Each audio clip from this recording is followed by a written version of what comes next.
if I'm like, loosely, I'm going to take the kids out tomorrow, I'll just make up excuses like, oh, see, shit his pants at 10:30. I got to clean this up. It's like 11. Oh, lunch is almost here. Oh, let's cancel that. So then it's like nothing happens. Yeah. That's the only reason I'd say like having it planned out the night before is good. But again, I'm talking a big game. I've never fucking planned anything in my life. My wife does everything. So yeah. Sorry, babe, if you're listening to this. Don't worry. She's not. Okay, so let's record the intro now. So what did Milkless? Because I think we start with the name. Two dads. We love our kids. But then we also need them to know that we're like pretty cool and it's not like a wimpy podcast. So, hey. Hey, Milkless. Hey, welcome. Hey, Milkless. Call the audience, Milkless. What's up, Milkless? Max coming at you. What if that's it? That's our first take. This episode of the podcast is going to be a short one. Hopefully a sweet one. Max and I are talking about something near and dear to our hearts, which is getting our kids out of the house. From diaper bags to dinners out, outdoor excursions to errand adventures, we're going to talk about some of the things that make it fun for us to take our kids into the world. And we're going to talk a little bit about why we feel that going forth boldly with your tiny people is an invaluable way to get closer to them. Here we go. All right, Matt, today we're talking about the outing, getting out of the house. Listen, sometimes it feels so much easier just to stay inside, where you said it before, where all the stuff is. How do you want to jump into this? Like, you find outings important. Yeah, I believe in the outing. I didn't used to. Are you a convert? Yeah, I mean, in a relationship, you have like one person who is better at something. My wife is better at planning the outings. So she got me out. Like, let's go to a farmer's market. But then when you have kids, it gets a whole lot harder. So how do you? Well, I think maybe you got to lower the bar for what an outing is. I remember as a kid, I used to go to the grocery store with my mom, and it was like interesting. It was just interesting to be out. I like running errands. I like ducking into gas stations to buy a drink. I get excited about all the drink options. I've just always kind of liked being out in the world and seeing people. And so to me, like going to Lowe's is an outing, man. Yeah. They got racks you can hide under. And also there's tractors you can sit on. And right now their Halloween decorations are terrifying, but also very exciting. I would say I naturally would be more of a homebody. Like I don't want to go to the fall festival or apple picking or go to the pumpkin patch. Or I just don't want to do it. I'd rather just stay home. Like, let's find a good movie. But I've never regretted it. Every time you go out, it's never been like, wish we didn't fucking do that. And there's a ton of studies that show that the less you get outside, the more depression or anxiety you have. Getting outside's so clutch. Oh, yeah. Do you ever get into this thing where, especially when you're alone with all your kids, you're in a sick way, you're just trying to kind of like burn some day? Yeah. You know those days where you're like in the house and you're just like, oh shit, it's only 11. I've lived 17 days. There's those days where you look and you're like, it's 4:03. And then you devise some ingenious game and you're like, fuck yeah, this is going to get us to dinner. And then the game like devolves. And then you look at the clock, it's like 4:11. We're living in 8-minute chunks to get, yeah. It's like so fucking rough. It's like watching paint dry. Well, man, you're a great parent because when I hit 4:00, I will actually be like, guys, you want to just watch a little TV before dinner? Will you stop playing outside and go watch TV, please? Or no, if I'm the court jester and I'm like playing some game where we're like wrestling and I'm just fucking exhausted. For me, that's when I tap out and I'm like, okay, go watch a little TV before dinner. That's funny. We've never done TV before dinner. We do TV in the morning while she eats breakfast and then right when she gets home from school for a break. Yeah, see, we don't do TV in the morning. It's too much of a trap. Can't get them out. Yeah, it's always been like one show on a weekday. It's one show while you eat your breakfast and then we're fucking moving. Okay. Although, if you don't go in there, she'll let the second one autoplay. Gotta set an alarm. Be vigilant. Yeah. How'd we get on this, Jag? What are we talking about? What the fuck are we talking? What's this one about? The outing.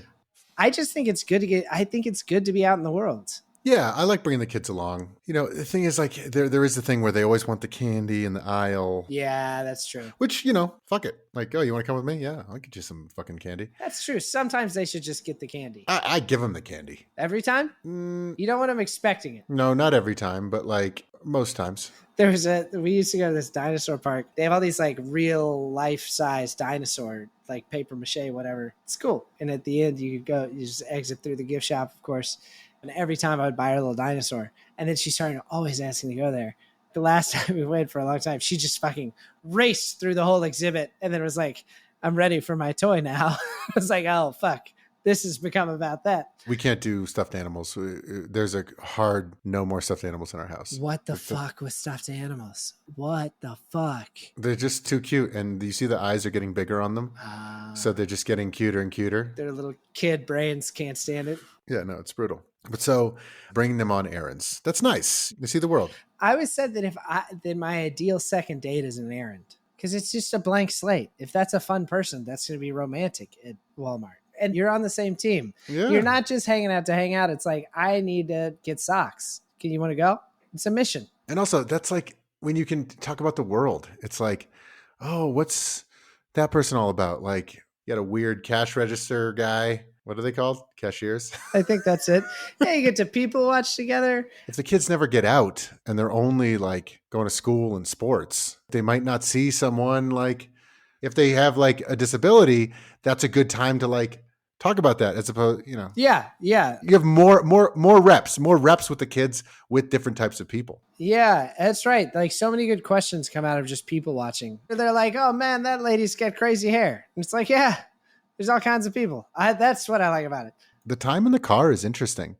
It's kind of like a lot of unpacking, like the different people or the different things you see. Yeah, that's true. The car ride home can be really good. But part of the fun. Yeah. You also, and this might frustrate some of the moms that listen, but if you are a dad and you take your kid anywhere, you will be treated as a fucking saint. So fucked up. Oh my God. That man is parenting in the world. There's like a ticker tape parade. You are such a great dad. It's like, how do you know? I could be fucking beating them after this. Yeah, exactly. You're seeing very little of the picture. Yeah, it's true. It drives my wife crazy, which of course it does. Like how infuriating, but it is fun. It's fun while you're in it. Here's the thing: is like one of the parents is usually more of the one who plans the outings. How about for you guys? Who plans like if you're going to go to the pumpkin patch? Is that you or your partner? Well, it all hinges on what you mean by plans. Because I do a lot of the outings, but I don't spend a lot of time planning them. That's what I'm talking about. My wife, if we're going to go to the fucking thing where you have to buy tickets 2 weeks ahead of time, I'm not doing that. Well, I can't even do that for myself. Like I don't get concert tickets to what I want to go to because I'm like, Same. I don't know. But so this is what I'm talking about is like, I'm like wake up guy. We got nothing planned. I'm going to dream something up real fun. Let's fucking go. Right. Yeah. But I'm saying, I think that there is something to be said for going apple picking and like getting your shit together to like do that. And it's like, this is getting into a little bit of spousal scorekeeping. It's my wife. I don't do the schedule. That's totally what I just said. I don't do the calendar. No, that's what my wife does it. And I think that this is like 90% of families. Like, it's such a better day, but I will sometimes hem and haw. It's like, hey, do you want to go apple picking tomorrow? And I'm like, ugh. But when we're there, it's great. And it's so good for the kids. And I actually have a great time putting kids on my shoulders and we're eating apples and it's great. That cheesy stuff is so fucking great when you have kids. It's the best. It's so great. Yeah. But it's like, why am I such a non-planner / kind of a stick in the mud for my partner who's like, she doesn't have to drag me there. But it's not like, hey, babe, should we go apple picking tomorrow? And I'm like, oh my God, yeah. Like, I'll look it up right now on the computer. I'll book tickets. It's like, oh, okay. What's the weather? I don't know about the weather. Or even if you say nothing, what you're kind of saying is like, as long as you do all of the work to get us there, I will make an appearance at apple picking. What a shitty thing. Yeah, it is. I don't know. It's interesting. It's one of those things where it's like, I'm not good at it for myself either. So it's not like I'm suddenly neglecting it for the family, but I should probably get better at it because there are some things that are only fun if you put in the fucking planning and do the research. Well, I mean, the thing is like, there are certain things that like, who's going to do this task around the house? Typically one person does the majority of the grocery shopping or at least the grocery shopping planning. But with this type of stuff, there's no reason it needs to be one person. Like the planning. Yeah. For the outing. Yeah. And if there's one thing maybe we can change in our own lives, and maybe for the listeners out there, listen, if you're not the planner, the next Sunday that you have where there's no soccer, What if we stepped up and said, hey, babe, we should go to the fall festival? Why'd you say it like that? You made the guy sound like such fucking weak sauce. Oh, yeah, you're right. Like more cool, like a strong boy. Like, hey, babe. Yeah, I was thinking like a fall festival could be really fun. She might think it's a joke, like where she's on candid camera, but think about like how money that would be for your partner. Thing is, I just checked the Google Calendar. We're already going to the fall festival, so that's taken. She beat you to it.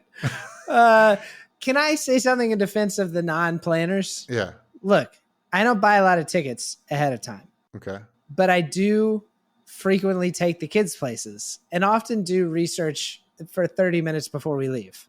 Like, everybody plays to their strengths. I think the main thing is like, go out of the house with your kids, see something new, and do it at their pace as much as you can. You have to admit that it happens on a more frequent basis if you plan it the night before. Not in my house. In my house, we just up and leave. But what if like a kid like poops their pants while you're out? No, in the morning. If you're out, you're out. You got to work. But what if it's like they take a dump in their pants at like 10, like an older kid, diarrhea, Hershey squirts. Jesus, come on. What is this hypothetical? Yeah. It's just, for me personally, I am so inclined to cancel. I love canceling plans. I love bailing. So if I'm like, loosely, I'm going to take the kids out tomorrow, I'll just make up excuses like, oh, see, shit his pants at 10:30. I got to clean this up. It's like 11. Oh, lunch is almost here. Oh, let's cancel that. So then it's like nothing happens. Yeah. That's the only reason I'd say like having it planned out the night before is good. But again, I'm talking a big game. I've never fucking planned anything in my life. My wife does everything. So yeah, I am a total hypocrite. So sorry, babe, if you're listening to this. Don't worry, she's not. I'm just saying, if we stepped up and did that on the days where there's nothing, I think that'd be nice. That's all I'm saying. I think it'd be nice.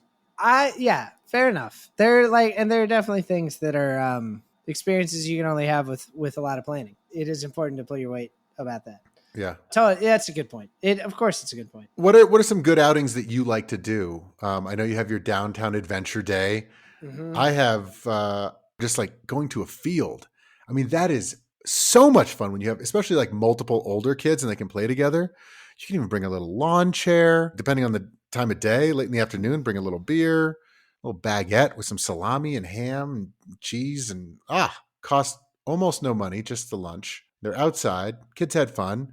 You go back, then you watch your movie. You're right. All it really takes is a field. And a lot of times, like, the thing that you thought would be the fun part isn't even the fun part. Like, there's some bleachers next to it and they invent a climbing game. Yeah. It's just, so once they're outside, and I do think newness is a part of it too. I'll try to just take my daughter to different places than she's been to before, because there's always something kind of fun about that too. Yeah. Just bring a ball. Oh, God. Every time I bring a ball, I'm so fucking happy I brought a ball. And every time I don't bring a ball, I'm like, what was I doing? And that is one area where I struggle. I need to remind myself to, right before I get out the door, to like think one more time about what we don't have and remember the ball and probably like the juice or whatever. Yeah. Well, when you have young kids, like super young kids in diapers, that's like, you got to kind of plan for the worst. You got to bring like an extra onesie in case they blow out up their back. Yeah. Do you bring an entire change of clothes? At certain ages, yeah, you go an entire change of clothes. Man, yeah. When I used to take the baby out, my wife would always pack the diaper bag, and then I'd grab it and we'd go somewhere. And then one time I was just like, why is this happening? And I just looked at what was in the diaper bag, and it wasn't fucking rocket science. It was just like 4 things. And I realized I'd just been letting her pack the diaper bag for like months and months and months. It was just another one of those things. Like, what's a calendar? Yeah. It's like, you can fucking do this if you just like put the effort to it. Another quick pro tip. It's cold out. It's rainy. There's nothing to do. Just got to stay in and watch TV all day and be miserable and watch the paint dry. It's like, no, go to the library. Do you know what a library is? It's like a free place to go. They have kids' books, and oftentimes ours has a guinea pig and like blocks and games and like a fucking tunnel to crawl through. Yeah, that's fucking cool. I know those days, if it's really cold or if it's rainy, where you can just be like, okay, let's tuck in and be inside all day. But those are usually pretty hard days. Like, at some point, just It becomes a pressure cooker in there. And they just, to me, being at home all day is more effort than going somewhere with them. 100%. Because I feel like at home, I'm like fighting boredom in a way that I don't when we're really out in the world.